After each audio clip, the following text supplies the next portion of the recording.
विदेशी धरती पर भारतीय टीम ने एक बड़ी मतलब इतने भारी अंतर की जीत दर्ज की है कि जब कभी टेस्ट क्रिकेट की चर्चा होगी तो उस जीत की चर्चा होगी जो भारत की नई नवेली टीम ने दर्ज की है। एक दिन पहले ही जब हम उस पर चर्चा कर रहे थे तो हमें आशंका थी, हमें एक तरीके की संशय था, और न सिर्फ संशय हमें था, भारतीय क्रिकेट फैंस को था, और खुद टीम मैनेजमेंट और भारतीय कप्तान शुभमन गिल को भी था, क्योंकि 600 रन की लीड होने के बाद भी अगर पारी घोषित नहीं कर रहे थे तो एक तरीके का संशय तो उनके मन में था कि क्या है और क्या नहीं। इस पूरी जो जिस तरह का ये रहा है टेस्ट मैच, जो आशंकाएं हमने व्यक्त की थी, उस पर बात करने के लिए हमारे साथ क्रिकेट एक्सपर्ट विजय बहादुर जी हैं। आपका बहुत बहुत स्वागत है, प्रभात खबर के वाइस प्रेसिडेंट। Thank you. तो सर, एक अच्छा सवालों पे जाते हैं उससे पहले आपसे एक सवाल है कि आपको भरोसा था कि मोहम्मद सिराज और आकाशदीप इस तरह की बॉलिंग करेंगे इस टेस्ट में? और यही पहला सवाल भी है। देखिए, अगर इस पूरे मैच को अगर देखिएगा तो बेसिकली इंडियन टीम ने ऑल अराउंड जो होता ऑलराउंड परफॉर्मेंस दिया। बल्लेबाजी को लेकर तो पहले मैच में ही थोड़ा संशय दूर हो गया था। मिडिल ऑर्डर के बाद की बल्लेबाजी को लेकर संशय था कि वो कोलैप्स हो गया था। हाँ। लेकिन गेंदबाजी में एक संशय सबके मन में था कि माइनस बुमराह क्या हमारी टीम 20 विकेट लेने में सक्षम है। हाँ। लेकिन बहुत ही खुशी की बात है, जिस तरह का extra ordinary performance Indian bowling attack ने किया है वो बहुत ही एक्स्ट्रा ऑर्डिनरी है। और आप ये देखिए कि बेसिकली 5 गेंदबाज थे, लेकिन अगर पूरे मैच में अगर आप देखेंगे तो सबसे ज़्यादा प्रभावी दो हमारे सिराज थे और दूसरे आकाशदीप थे। तो लगभग 70-80% विकेट उन लोगों ने लिया। तो जो संशय के जो बादल थे कि माइनस बुमराह हम 20 विकेट लेने में सक्षम है या नहीं है, इससे एक चीज और निकल कर आता है कि जब तक हम समुद्र में किसी को छोड़ते नहीं हैं, जब तक मौका नहीं देते हैं, तब तक हम सिर्फ स्पेकुलेशन अनुमान लगाते हैं। और जब हम उसे छोड़ देते हैं कि भाई आइदर यू स्विम और डाई, तो वैसे स्थिति में अब पता चल गया कि भारतीय टीम माइनस बुमराह भी सक्षम है इस तरह के फ्लैट विकेट में 20 विकेट लेने के। एक दौर था जब इंग्लैंड की पहली पारी लग रहा था कि 200 के भीतर सिमटती नजर आ रही है, लेकिन उसके बाद फिर जेमी स्मिथ और हैरी ब्रुक ने उस पूरी पारी को संभाला और वो 400 तक ले गए अपने स्कोर को। उस दौर में लगा था फिर से कि नहीं, वो शुरुआती झटके थे, भारतीय टीम ने दे जरूर दिए बॉलिंग अटैक ने, लेकिन अभी भी मतलब अंग्रेजों को घुटने पर लाने में ये गेंदबाजी बराबरी पे नहीं है। ऐसा थोड़ा सा महसूस हुआ था। देखिए, मैं इसमें जोड़ना चाहूँगा कि इस पूरे मैच में जो इंग्लैंड की जो शैली रही है, बेसिकली जो आजकल बैज बॉल क्रिकेट के बारे में जो बहुत ही आज के दिन में हम सब नाम लेते हैं कि इंग्लैंड बैज बॉल क्रिकेट खेलता है, तेज बल्लेबाजी करते हैं और आप कितना भी स्कोर करेंगे वो उसको चेस करने की कोशिश करते हैं, चेस करने में सक्षम है। इसलिए आप अगर एक चीज़ और ध्यान से देखेंगे कि ये जो दोनों मैच हुए हैं, जिस तरह के फ्लैट पिच उन लोगों ने बनाए, क्योंकि मैं तमाम एक्सपर्ट्स की बातें सुन रहा था और मैच देखने के दौरान भी ऐसा लगा कि इस तरह की कमजोर बॉलिंग अटैक इंग्लैंड की हम लोगों ने कभी नहीं देखी। इसका मतलब था कि पूरा जो दारोमदार था वो उनके बैटिंग पर था। तो 300-400 का जो स्कोर था वो उनके लिए बहुत ही चेजेबल था। लेकिन जब माजरा 600 रन का हो गया और आपके पास समय एक दिन और 1-1.5 घंटे का था, वैसे समय में वो बेसिकली ऐसा स्कोर था कि आप बहुत तेज खेल कर भी वहां पहुंच सकते हैं। तो वैसी स्थिति में क्या था कि आपको अब मैच बचाना है और आप अभी तक जिस तरह के क्रिकेट खेल रहे थे वो बेसिकली अटैकिंग क्रिकेट थी। तो अब क्या है कि डिफेंसिव चले गए और डिफेंसिव खेलने की आपको आदत है नहीं, तो उस डिफेंसिव में आपके गेंदबाजों को भी अवसर मिला और उन लोगों ने बहुत ही राइट जगह पर गेंदबाजी की, जिसके कारण मुझे लगता है मैच में इस तरह का एक जो परिणाम आया है।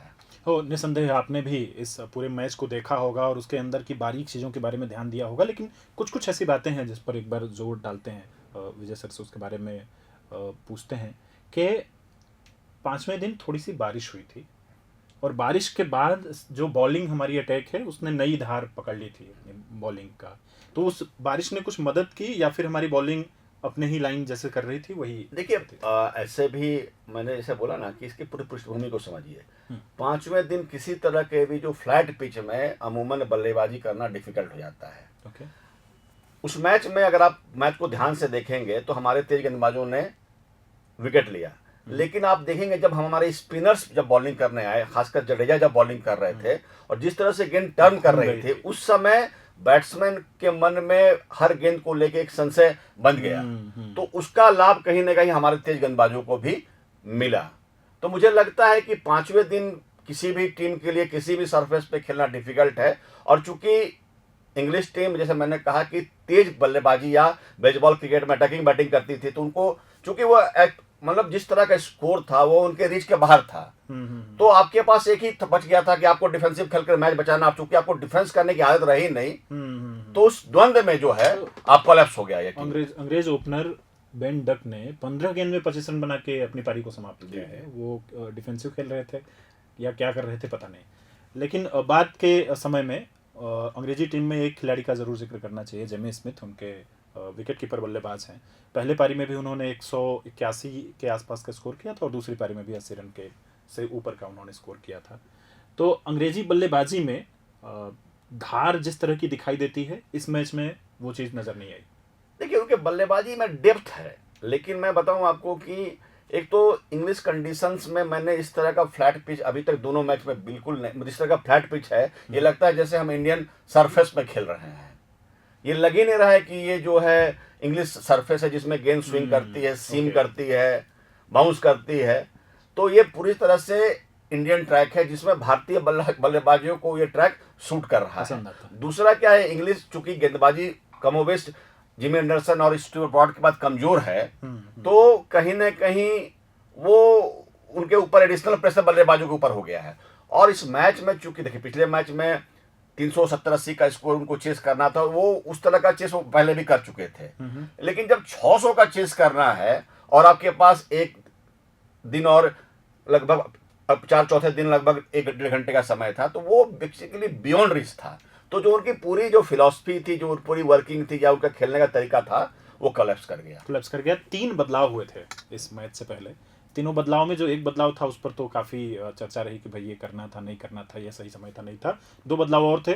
पहला बदलाव था कि आकाशदीप को लेकर के आई भारतीय टीम और बुमराह को, जिन्होंने सबसे ज़्यादा विकेट लिए, उनको उन्होंने एक किस्म का वर्कलोड मैनेजमेंट के नाम पे एक लीव दिया, छुट्टी दी। वो बाद में अभी फिर से खेलते नजर आएंगे।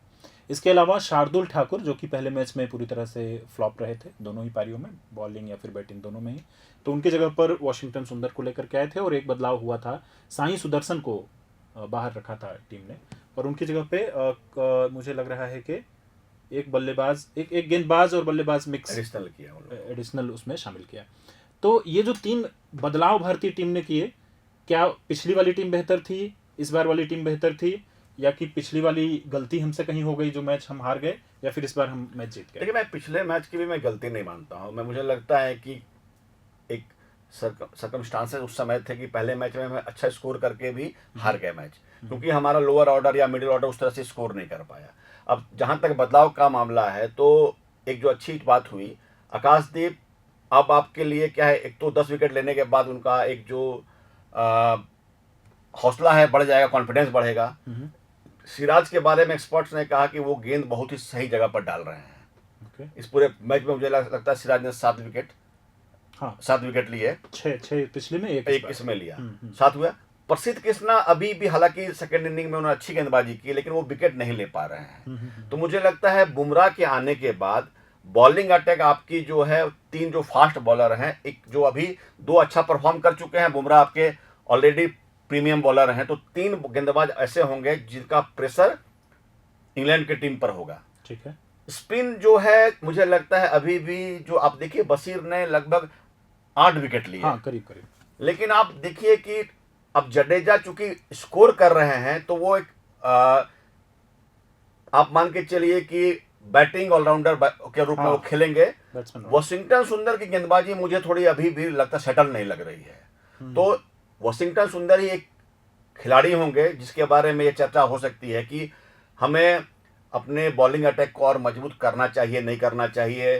वॉशिंगटन सुंदर की आपका प्लस पॉइंट है कि वो बल्लेबाजी भी अच्छा कर लेते हैं, लेकिन अब अपने को देखना चाहिए कि हमको प्रॉपर, जैसे कि कुलदीप को अपने टीम में लाना चाहिए, नहीं लाना चाहिए। एक देखिए, इस मैच में जो इंडियन टीम गई, वो बेसिकली उन्होंने बैंक किया कि हमको अपनी बैटिंग को मजबूत करना है, बैटिंग ऑर्डर। अब आने वाले समय में इंडियन टीम इसी फॉर्मेट में जाना। देखिए, बुमराह तो आएंगे, बाकी खिलाड़ी यथास्थिति रहेंगे। वॉशिंगटन सुंदर, अगर आपको बल्लेबाजी मजबूत रखना है तो वॉशिंगटन सुंदर खेलते नजर आएंगे, और अगर आपको लगता है कि गेंदबाजी हमको थोड़ा और मजबूत करना चाहिए तो वैसी स्थिति में कुलदीप को टीम में आएंगे, क्योंकि मुझे लगता है कि कहीं ना कहीं इंडियन स्पिन अटैक मुझे थोड़ा कमजोर कमजोर दिखाई देता है। एक कड़ी है जिनकी काफी चर्चा हुई, आई थिंक सबसे ज्यादा चर्चा हुई उनकी आईपीएल में, और 7 साल बाद उनके पुराने ट्वीट्स बड़े वायरल हुए, मैं फिर से लौट करके आऊंगा, मैं फिर लौटूंगा, थोड़ा फिल्मी जैसा साउंड करता है, करुण नायर। और दोनों ही मैचों में 4 पारियों में उन्होंने बल्लेबाजी की, बहुत आकर्षक नहीं, थोड़ा जरूर उन्होंने उम्मीद बंधाई बीच के दौर में, लेकिन जिस किस्म का वो ले करके आए थे अपने पीछे, वो तो करते नहीं नजर आ रहे हैं। तो आगे वो खेलेंगे? देखिए, मुझे लगता है कि किसी भी बल्लेबाज को या किसी भी प्लेयर को टाइम देना चाहिए। देखिए, जैसे साई सुदर्शन के बारे में भी हम लोगों ने डिस्कशन किया, एक मैच खेले, ठीक है, टीम के कॉम्बिनेशन में उनको दूसरे मैच में मौका नहीं मिला, लेकिन आप उस दौर को याद कीजिए जब आपके टीम में राहुल द्रविड़ और सौरभ गांगुली थे। इनिशियल मैच में जो है राहुल द्रविड़ का परफॉर्मेंस बहुत ही कमजोर रहा, उसमें मुझे याद है कि विक्रम राठौर भी, उनका डेब्यू भी शायद मुझे लगता है राहुल द्रविड़ के साथ हुआ था, उन्होंने कुछ स्कोर भी किया था। लेकिन आप बाद में जब आप प्लेयर्स को मौका देते हैं, आप धोनी का एग्जाम्पल ले लिए ना, धोनी ने शुरुआती मैच में क्या किया 3-4-5 मैच में, लेकिन मुझे लगता है साई सुदर्शन और करुण नायर को कम से कम पूरे सीरीज में मौका देना चाहिए। इस सीरीज में अगर मान लीजिए साई सुदर्शन को मौका नहीं भी मिलता है तो आने वाले 2 सीरीज में और मौका देना चाहिए, ताकि देखिए वो अच्छे प्लेयर हैं, उन्होंने आईपीएल में अपनी धार दिखाई है और टेक्निकली भी साउंड है। तो आने वाले समय में अगर आप उनको मौका देंगे, दोनों खिलाड़ी, मुझे लगता है उनको अपनी टीम के कॉम्बिनेशन में इस सीरीज में और आने वाले सीरीज में भी रखना चाहिए, आगे मौका देना चाहिए। एक बार बात करेंगे उस एक खास लम्हे की जब जो लोग कमेंट्री सुन रहे होंगे टेलीविजन की, उसमें नवजोत सिंह सिद्धू ने एकदम से इस तरह का माहौल क्रिएट किया कि नहीं क्या हो रहा है, और बाकी के कमेंटेटर्स ने भी उनका साथ दिया उसमें। आई थिंक आपने भी वो लम्हा ख्याल रखा होगा कि जब शुभमन गिल आउट हुए दूसरी पारी में, तब ऐसा लगा कि अब ये पारी घोषित करने की समय आ गया है। शुभमन गिल चुपचाप गए और फिर वहां से चल करके बैटिंग के लिए नीतीश कुमार रेड्डी आए थे उनके दौर पे, वो जो नाम मैं भूल रहा था कि साई सुदर्शन को हटा करके किसको लिया गया था, बॉलिंग और बैटिंग दोनों मिला के नीतीश कुमार रेड्डी को बुलाया गया टीम में। तो नीतीश कुमार रेड्डी आए, फिर नीतीश कुमार रेड्डी भी आउट हो गए, और उसके बाद ओवर होने पर हर बार जडेजा ड्रेसिंग रूम की तरफ देख रहे थे कि क्या अब हमें चले जाना है, क्या अब हमें चले जाना है, लेकिन थोड़ा सा समय लिया, उधर से वो इशारे से कुछ 5-10 रन और बताने की बात हो रही थी। कहाँ पर घोषित करना चाहिए था, मतलब क्या एक आपको स्कोर लग रहा था या क्या दिमाग में चल रहा था भारतीय ड्रेसिंग रूम के? देखिए, मैं बताऊं आपको ना, चूंकि पिछले मैच में भारतीय टीम ने जो स्कोर बनाया था, अमूमन 4th इनिंग में उस तरह का स्कोर बहुत ही सेफ माना जाता है। हाँ, 371 रन। लेकिन जिस तरह से इंग्लैंड ने उसे 5 विकेट से मुझे लगता है बहुत आसानी से जीत लिया, तो भारतीयों के मन में एक डाउट क्रिएट तो हो गया कि भाई हम कितना स्कोर बनाए कि उसको इंग्लैंड चेज नहीं कर पाए। अच्छा, तो अब एक स्ट्रेटजिस्ट के रूप में उनको लगा कि भाई एक हम ऐसा स्कोर छोड़ के जाए, मान लीजिए हम अगर नहीं जीत पाए तो कम से कम मैच हारे नहीं। उसी को ध्यान में रखते हुए मुझे लगता है कि इंडियन टीम ने इस तरह का स्कोर बना दिया जो बेसिकली बियॉन्ड इंग्लैंड के रिस्क था, तो जिसका प्रेशर उन पे बना और वो मैच हार गए। तो इसलिए मुझे लगता है जो स्ट्रेटजी मेकर थे उन्होंने अपने हिसाब से सही निर्णय किया होगा। अब इसमें अलग डिस्कशन का विषय है कि आधा दिन पहले करना चाहिए था, 1 घंटा पहले करना चाहिए था। मेरे हिसाब से चूंकि देखिए नई टीम है और चूंकि आपको अपनी बॉलिंग पे उस तरह का कॉन्फिडेंस अभी नहीं है, तो मुझे लगता है इंडियन टीम ने इस मैच में सेफर साइड लिया कि इतना स्कोर बना दो कि कम से कम अगर मैच मान ली किन्हीं कारण से हमारे गेंदबाजों ने विकेट नहीं लिया तो कम से कम हम मैच हारे नहीं। और वो मैंने देखा कि वो वर्क किया।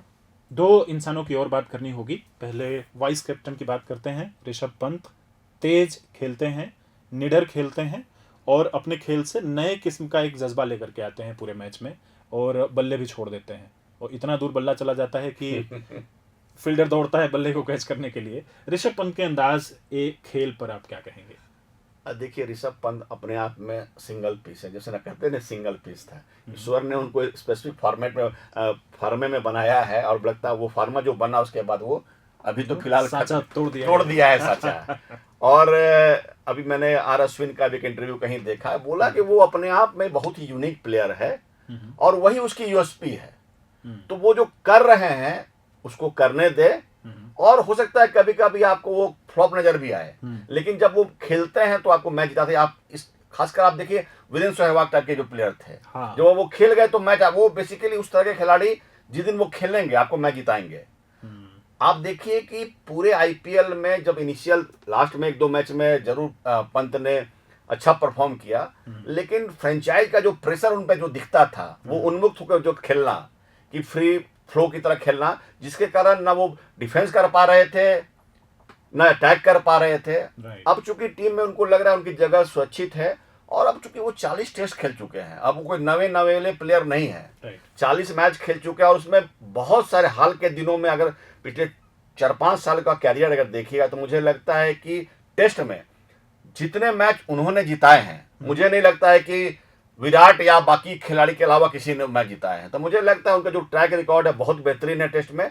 जिस तरह से खेल रहे हैं उन्हें खेलने दिया जाए, एक मैच विनिंग प्लेयर के तौर पे बस कि वो है। और सबसे आखिर में बात करते हैं उस खिलाड़ी की जिसे एक्चुअली इस पूरे मैच का मैन ऑफ द मैच और भारत के क्रिकेट के भविष्य के तौर पे देखा जा रहा है। उनका नाम है शुभमन गिल, जिन्होंने इस पूरे सीरीज में इस तरह से परफॉर्म किया जैसा कि पहले किसी ने नहीं किया। उन्होंने इतने रन बनाए, सिर्फ मुझे लगता है ग्राहम गूच का अगर एक रिकॉर्ड छोड़ दें कि एक मैच में कितना रन बनाया जा सकता है दोनों पारियों में मैच खेल करके, तो सिर्फ वही एक शख्स रह जाते हैं, उसके आगे पीछे अब कोई बचता नहीं है। उन्होंने नीचे से जितनी लंबी लिस्ट थी रिकॉर्ड बनाने वालों की, सारे रिकॉर्ड तोड़ दिए। तो बतौर कप्तान, नया कप्तान, बैट्समैन, और जब आप पिच पर होते हैं उस दरमियान बहुत अच्छी स्थिति नहीं होती है दोनों बार, लेकिन दोनों बार आप सहजता से, सरलता से खेलते चले जाते हैं। तो शुभमन गिल को जो इतना कॉन्फिडेंस है अपने ऊपर, इसके पीछे क्या नजर आता है? देखिए, वो एक वर्ड होता है इनविंसिबल, कि मतलब एक खिलाड़ी जो लगता है कि अभेद है। कभी कभी देखिए खिलाड़ी के जीवन में एक ऐसा दौर आता है जब वो अभेद नजर आता है, और खासकर बल्लेबाजों का या गेंदबाजों का भी मैंने देखा है, खासकर बल्लेबाजी में मैंने देखा है। मैंने कहीं स्टैट देखा कि 24-25 साल से लेके 28-30 साल तक किसी भी बल्लेबाज का एक उत्कर्ष का जो समय होता है, और मुझे लगता है शुभमन गिल उसी फेज में आज के दिन में चल रहे हैं। उनकी उम्र लगभग 25 साल है, और देखिए उनकी काबिलियत पर कभी किसी को संदेह नहीं रहा है, उनके स्ट्रोक मेकिंग पर किसी को कभी संदेह नहीं रहा है। वो तीनों फॉर्मेट में खेलने वाले बल्लेबाज रहे हैं, और मुझे लगता है कि अब जैसे कि विराट कोहली अब टीम में नहीं है, तो और उनको जिस तरह से मैनेजमेंट ने, बीसीसीआई ने उन पर जिम्मेवारी दी है, उससे भी उनका कॉन्फिडेंस बिल्ड हुआ है। और मुझे लगता है कि हम सब भारतीय चाहते भी हैं कि लीजेंड इन मेकिंग जिसको बोलते हैं ना, अब जैसे उनका एवरेज 35-37 के आसपास का था, आप देखिएगा कि जो बल्लेबाज टेस्ट क्रिकेट में 50 के ऊपर का एवरेज करता है, उसे हम मानते हैं कि वो लीजेंडरी प्लेयर है। 40 के ऊपर अच्छा प्लेयर है। तो मुझे लगता है कि अब वो एक अच्छे खिलाड़ी से बेहतर खिलाड़ी के आगे बहुत ही शानदार खिलाड़ी, मतलब वो विराट कोहली, देखिए कहना बहुत ही प्रीमेच्योर होगा, लेकिन उनमें जो पोटेंशियलिटी है डिफेंस करने की, अटैक करने की, मुझे लगता है कि आने वाले 1-2 सीरीज में अगर इसी तरह खेलते रहे तो आने वाले समय में वो विराट कोहली, सचिन तेंदुलकर, गावस्कर उस लीग में जाने की काबिलियत उनमें क्षमता रखते हैं शुभमन गिल। बड़ी अच्छी सी बात कही आपने शुभमन गिल के बारे में। शायद वो बड़ी लकीर बनाने की तरफ निकल चुके हैं। हमने देखा बतौर कप्तान रिकी पॉन्टिंग को खेलते हुए, जब टीम को ज़रूरत होती थी तब वो अपना बल्ला लेकर के खड़े रहते थे। हमने कई ऐसे खिलाड़ी देखे जो बतौर कप्तान अपने आप को प्रूव करते गए। हमने एक कप्तान देखा भारत में, सौरभ गांगुली, दादा जिसको कहते थे, तो ऐसा कहा जा रहा था कि अगर दादा मैच के कप्तान होते तो 500 रन के लीड पर ही वो पारी घोषित कर देते। डेयरिंग कप्तान। तो वो जो शुभमन गिल में डेयरिंग वाली बात है, उस एक बात की अभी हमें कमी महसूस होती है। कई बार आईपीएल में भी जब आशीष नेहरा जी बाहर से पूरी टीम मैनेज करते नजर आते हैं। बहरहाल, अब इस आखिर में चलते हैं इसके शो के, और इस खास कार्यक्रम जो हमने इस टेस्ट पे रखा था, बर्मिंघम टेस्ट पे, उसके अंतिम सवाल में बिहार का एक लड़का है सर, और उसने कहर बरपा दिया है इस बार अंग्रेजी टीम पर। तो बस चंद लाइनें सुनना चाहता हूँ आकाशदीप के बारे में। देखिए, आकाशदीप ने जिस तरह का परफॉर्मेंस दिया है वो बहुत ही शानदार है, और इस तरह उनका ये जो ग्लिम्स है, मुझे लगता है कि पहले के भी कुछ मैचों में हम लोगों ने देखा, रांची में भी जो टेस्ट इंग्लैंड के खिलाफ में हुआ था, मैं मैच देखने गया था, इनिशियल 2 ओवर में ही उन्होंने 3 विकेट ले लिया, चौथा विकेट भी मुझे लगता है कि नो बॉल शायद था, वो नहीं ले पाए थे। तो नई गेंद में खासकर उनकी गेंदबाजी जबरदस्त है, और वो जो कहते हैं ना टप्पे पर गेंद सीम मारना, उनका मैंने जो बॉलिंग का अंदाज देखा, कमोबेश वो समी की तरह के गेंदबाज हैं हाँ, कि हाँ, टप्पे पे सीम पर वो गेंद मारते हैं और बहुत अच्छी बात है और लाइन लेंथ वो अच्छा कर रहे हैं। तो जिस बिहार से हम लोग कल्पना भी नहीं करते थे, आकाशदीप आज हमको नजर आते हैं। मुझे लगता है भारतीय क्रिकेट के लिए बहुत ही अच्छी बात है। कुछ दिन पहले 2 दिन पहले हम लोग डिस्कस कर रहे थे कि हमारा बॉलिंग अटैक क्या होगा। मुझे लगता है कि इस मैच के बाद वो कुछ ना कुछ एक स्वरूप लेता हुआ दिख रहा है। एक दिशा दिखाई दे रही है। बहुत बहुत धन्यवाद सर आपका। अगर आपके जहन में कोई सवाल बचता है इस टेस्ट मैच को लेकर या कि अगला टेस्ट मैच आने से पहले, तो आप हमसे पूछ सकते हैं कमेंट बॉक्स में, फेसबुक, यूट्यूब या फिर इंस्टाग्राम।